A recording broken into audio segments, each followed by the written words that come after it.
Hello students, myself Kumar Ujjwal, faculty of PSIR, that is Political Science and International Relation, teaching for last 20 years, and in those long years I have developed so many innovative techniques for simplification of this optional, and those techniques will be demonstrated in regular classes.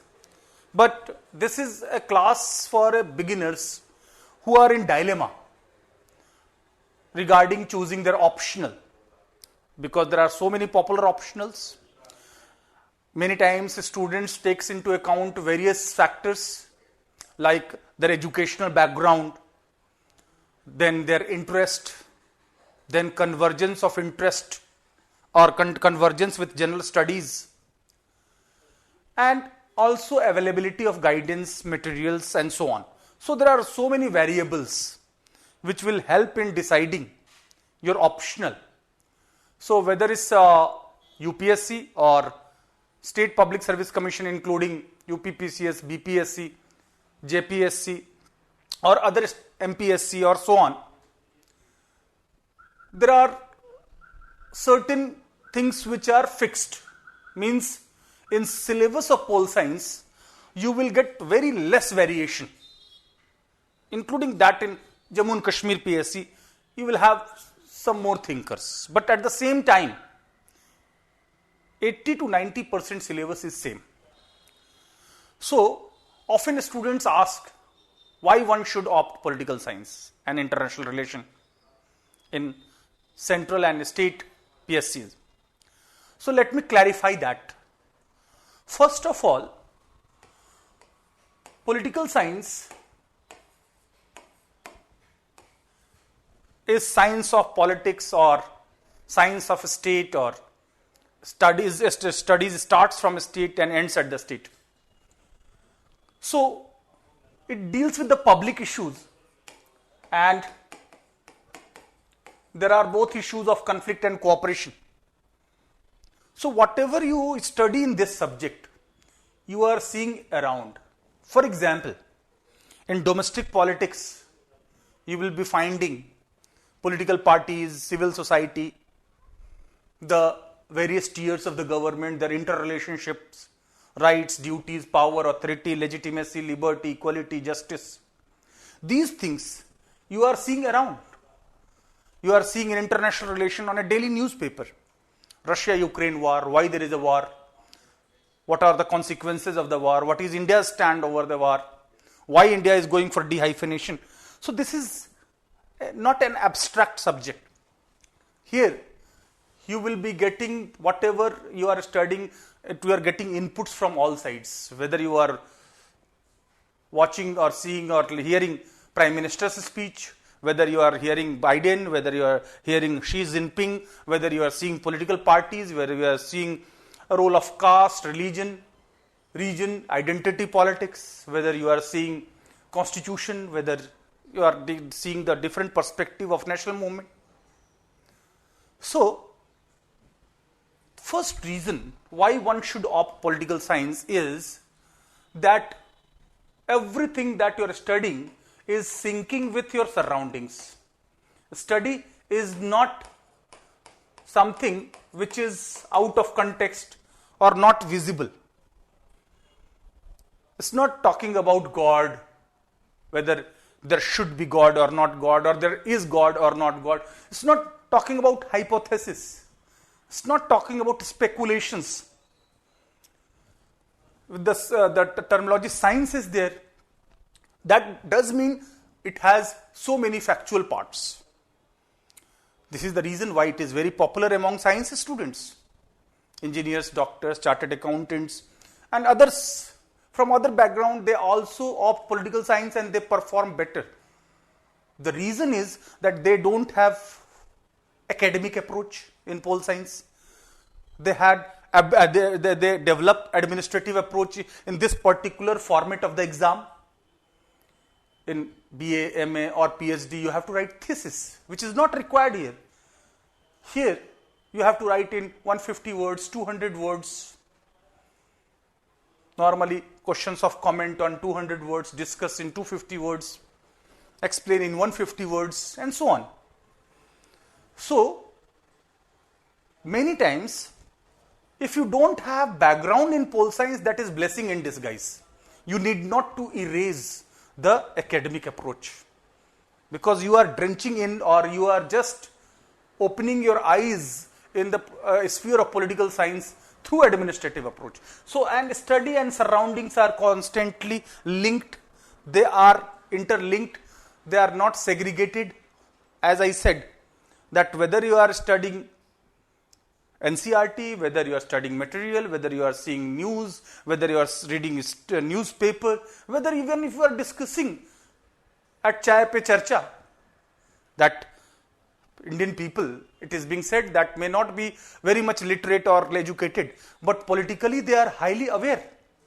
So the first reason is that you don't have any dearth of or any scarcity of information, facts, concepts, inputs, reinforcements from all your surroundings, provided that you are seeing those inputs, those informations from the context of exam and how you write the answer as per the demand. That professional approach is very much required. You are not writing essay. You have to see whether it's writing explain, whether it's saying discuss, whether it's saying throw light upon, whether it's saying evaluate, whether it's saying critically evaluate, examine. So you have to fulfill the demand of the question by respecting word limit and time limit. So this is the first thing that goes in favor of pol science, number one. Number two, and which is very important, that convergence with general studies. Convergence with general studies.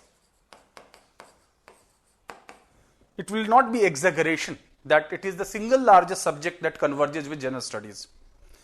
In general studies, you have to study constitution, polity, governance.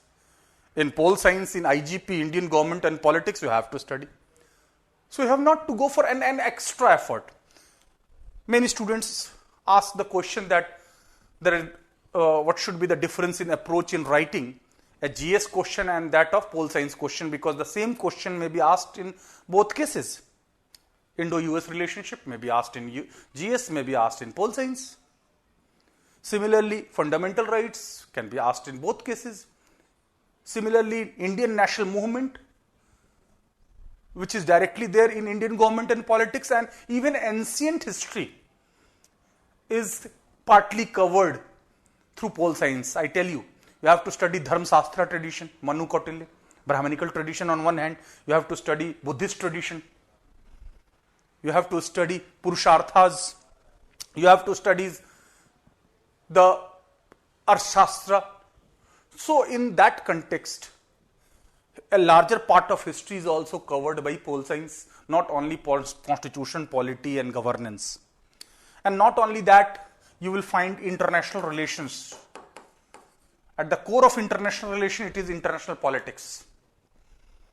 So whether it's comparative politics, that is mainly developed as a new branch in political science, contemporary comparative politics after Second World War. So contemporary world history also you have to study. Moreover, India and world you have to study. India's engagement with the rest of the world in bilateral framework, in multilateral framework, in regional framework, the issues of conflicts and cooperation. So at the level of information, it is same. Of course, there will be difference in writing answer in GS in vis-a-vis optional.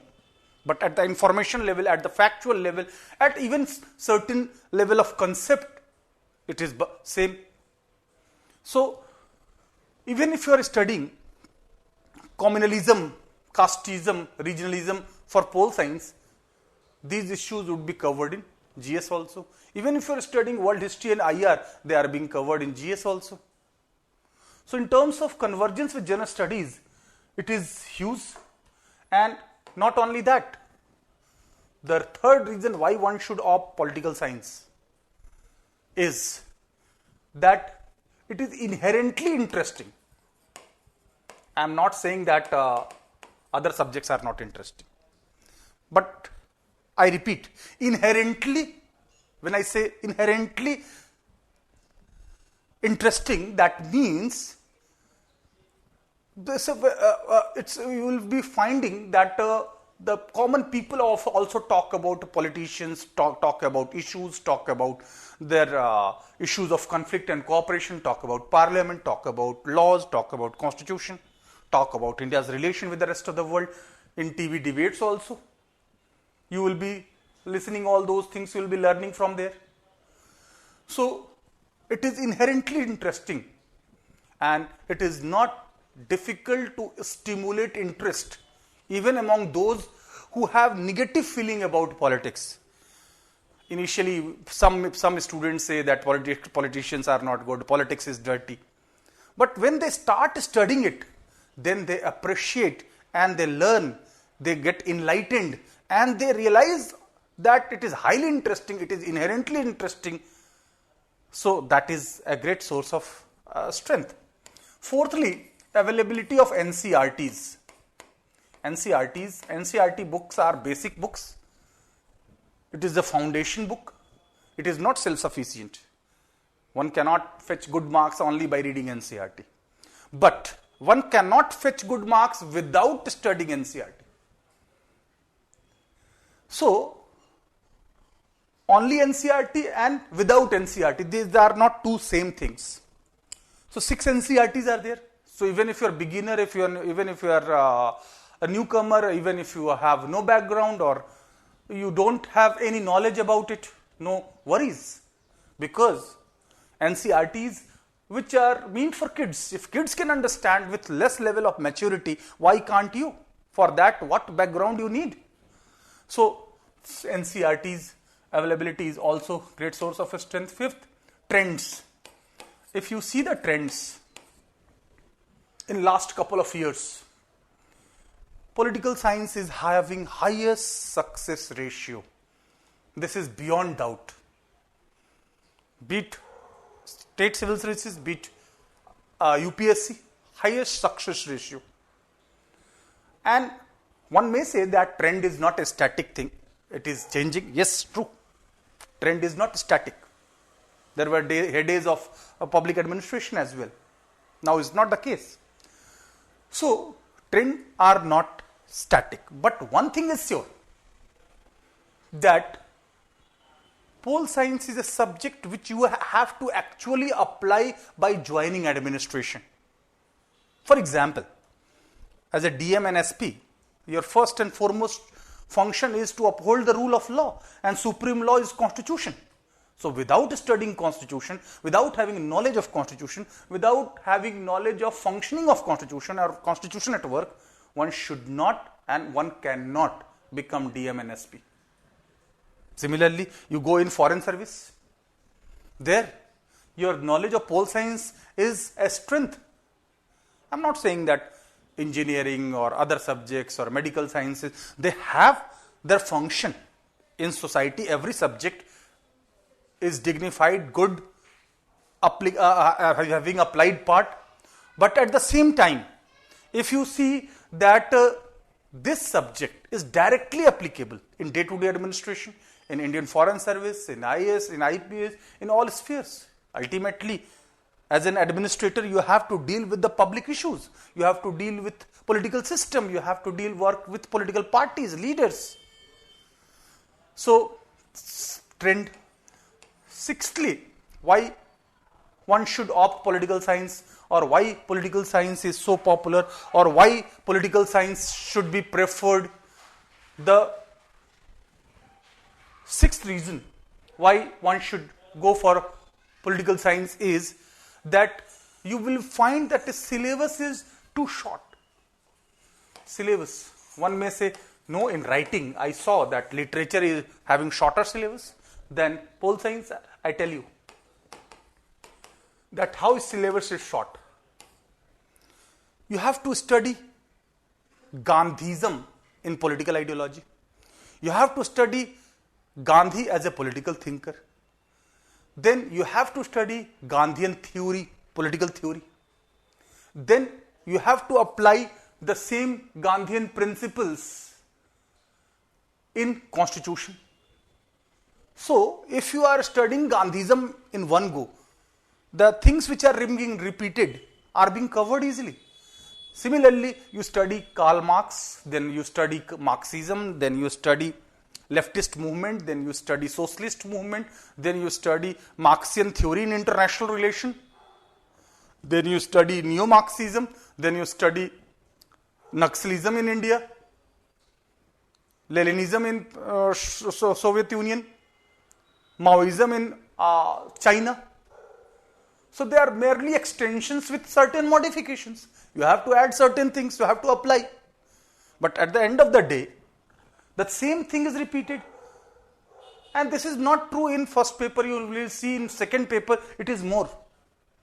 In second paper in comparative politics, in non-alignment movement, regional organization like ASEAN, SAARC, European Union, African Union, NAFTA, SAFTA.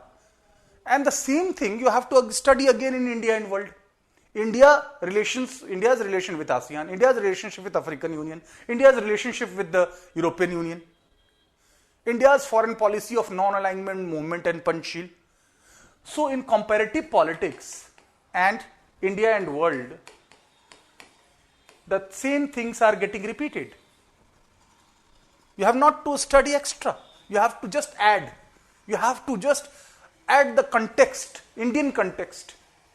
India's implications on India. Like in comparative politics, contemporary politics, let me clarify, otherwise Aristotle is considered to be father of comparative politics because he compared and classified 158 kinds of constitutions and forms of government. But contemporary comparative politics after Second World War, after decolonization and the Cold War and post-Cold War world order, those things you have to study here. The same thing is being repeated. Similarly, you study Machiavelli as a realist thinker. You study realism with power politics in first paper. You study in second paper realism of Morgenthau, realism of Kenneth Walsh, realism of Mearsheimer, neorealism. The same power politics is to be studied here. And there are many things why I said that it is very popular among engineers and science graduates, that many things in pole science after Second World War borrowed from physical science. For example, system theory in political science is derived from physics. Similarly, games theory in political science is inspired from probability branch of mathematics. Communication theory from the biological nervous system and information and communication technology. So you will have to see that there are many things which are being inspired from other subjects, so interdisciplinary in nature. Cybernetic model, for example, of David Easton, that is inspired from computer science. So it will be very easy for science students to understand these terminologies, particularly behavioralism, that is the new approach in political science after Second World War, 1945 to 1969. So in this context, syllabus is very short, and it's not all about dates and times and places and memorization and so much mapping. No. Here you have to know the concepts, but let me tell you, concept is not a fact. And facts are also important. You cannot crack the exam based on only concept. Concepts are more important. But normally people talk about core, concept and current. It is not self-sufficient in preparation, let me tell you. Without innovative techniques, without simplifying techniques, without visualization, without contextualization, without applications, without correlations, your all studies are going in vain. Means more input, less output. In fact, concretized output, that is outcome, is more important than merely output. That too in optimum input, I am not saying minimum input.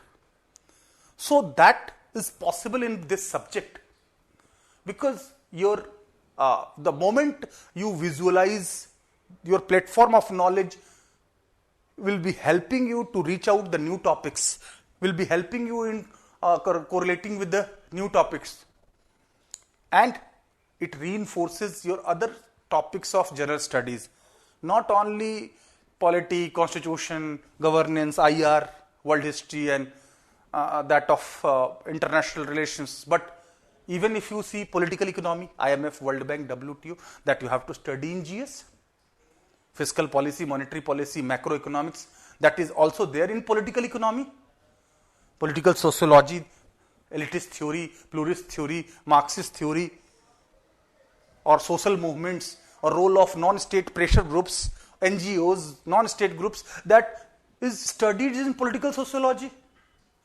So societal studies are also being linked. Then political culture, where both static and dynamic part is to be studied. So political culture, political sociology, political economy, that makes itself its utility so much that you can easily cover the syllabus. And moreover, let me tell you that in last 20 years, I have developed so many techniques based on inputs from the students. Students not of BA, MA or PhD students, but those students who are preparing, fetching marks and getting result in UPSC and state PSC. I emphasize all the time, again and again, your academic approach you will have to erase, because here the format of the exam is different. You cannot play 20-20 match in a test format. Although cricket is cricket, one can say pole science is pole science, but pole science for MA is not same as that of pole science for civil services. And I have developed so many innovative techniques, like based on mnemonics. For example, based on mnemonics you can derive the things easily. Suppose you are studying fundamental rights. Just remember FRR. Equality 14 to 18. Freedom 19 to 22. Against exploitation 23-24. Religious rights 25 to 28. These are articles of the Constitution. Educational and cultural rights 29-30. Remedies 32 to 35. So once at macro level, overview is easy, because whatever you are studying, my always advice to students is that whatever you are studying, first there must be overview. First you must see at a macro level that what actually I have to study, what are its boundaries, what are the locus and focus of the syllabus, and then you go micro level detailings. Otherwise, if you don't have overview and you don't have a conceptual grip and holistic understanding, then your things will not be interrelated, they will not be interconnected, and interrelations and connections are very important to further shrink the syllabus, to make it easier. So it's all about, our job is just to make the things very, very simple. I'm not saying spoon feeding, but simplification. See, there is a thin difference between shortcut and that of a smart work, smart labor.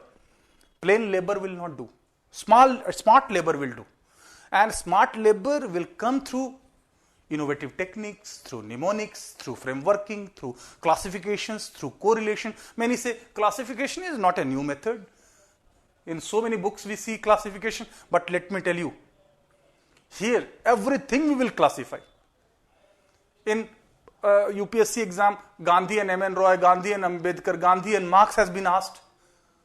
But can you rule out a new question in a new format, that Gandhi and that of Plato, idealism of Gandhi and Plato? In traditional questions, Kautilya and Machiavelli are being asked together. But can you rule out that Kautilya in context to neorealism and realism? So such questions are always expected, and UPSC has such a trend that some questions will be surprising you. You will not be finding in any question, any test series or any book or any such format. But only chapter by chapter study, vertical study will not do. Interdisciplinary approach, comparison, perspective, similarities and dissimilarities, classification is very, very important so that the things don't get intermingled. You have crystal clear understanding. Correlations along with the boundaries are very important. So finally, correlation. Correlation is the ultimate stage where in mind, because mind has immense potential, the matter is how you tap or how you utilize that vast potential. You have great asset with you. The same mind, some people use it up to 16% like Lord Krishna, and most of the people don't use even 1%, common people. What is the difference between mediocres and intelligent? So many mediocres are very much hardworking. Merely based on hard work, you can't crack this exam. Let me tell you very frankly, I may be harsh, but this is truth. That without techniques, you cannot expect this success in this exam. So why one should opt political science? There are so many reasons. Guidance, materials, the materials that we have prepared meticulously. It's not cut and paste work like in market. I have personally written so many lines that are very representative lines, and so many important representative lines are given as a key points and the very first page of your material, so that those key points will be always helping in connecting the concepts. When you are studying new things, they will be connected with their key points, so that even if you know the things in a smaller format and you have studied, then in exam you can elaborate, you can further correlate, you can further have perspective, you have the practice in that format. The question will not be surprising you. So there are so many reasons for opting political science. In political economy, as I said, in ethics also. If Plato is being asked, if Abraham Lincoln is being asked, if Kant is being asked, Immanuel Kant, if Gandhi is being asked, moral thinkers are being asked, idealism is being asked. So all those are there in ethics also, in essay also. The knowledge of political science is a great asset, although some may say that there can be some historical essay, there are nowadays philosophical essays. But let me tell you, when we study political theory, we don't study only facts, that is statement of reality. We study values, that is desirability. We study philosophy also, that is what ought to be, what should be. We do study both science and philosophy. What is, what ought to be. Empirical statement plus evaluative statement.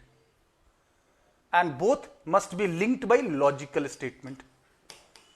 So it is a mixture of science and philosophy. And ultimately, in science, you study about mostly facts based on observation, demonstration, repetition. Facts which are universally accepted. In philosophy, you talk about what should be, what ought to be, what is the desirability. So if you have the sound knowledge of political theory, and their philosophy is even there, and many topics in essay paper is directly from there. The philosophy of Karl Marx, Napoleon Bonaparte, and so on, French Revolution, democracy, globalization, women empowerment, philosophical essays. In this year question paper also you will find there are so many abstract or philosophical or not concretized topic. You have to give example, you have to elaborate. So in essay also it helps.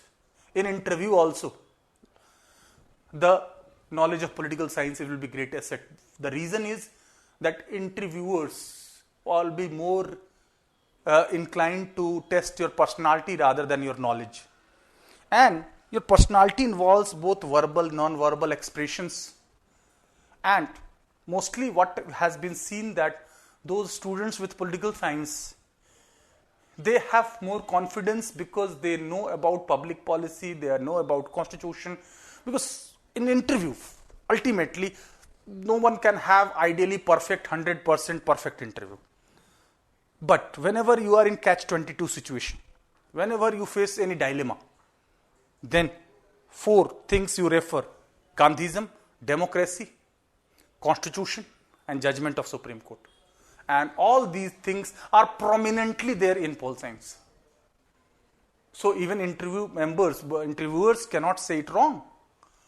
So I always recommend that whenever you have to take a stand, you cannot say, I personally like fascism, I hate Gandhism.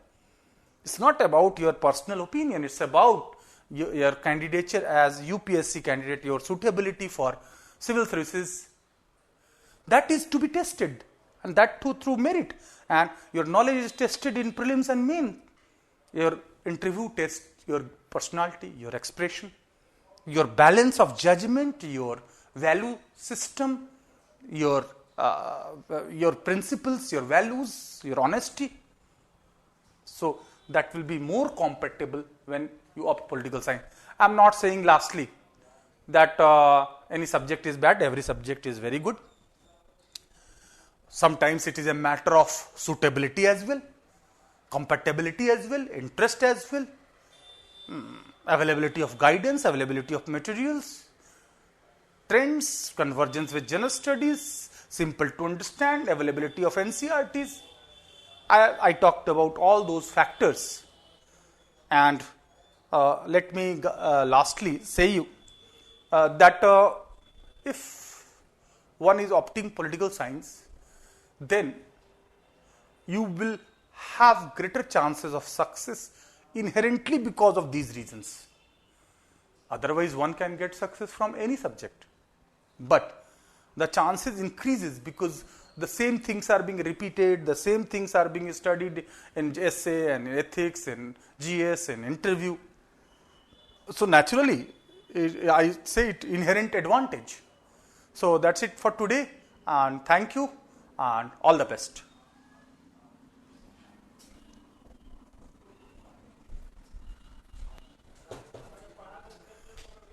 Oh,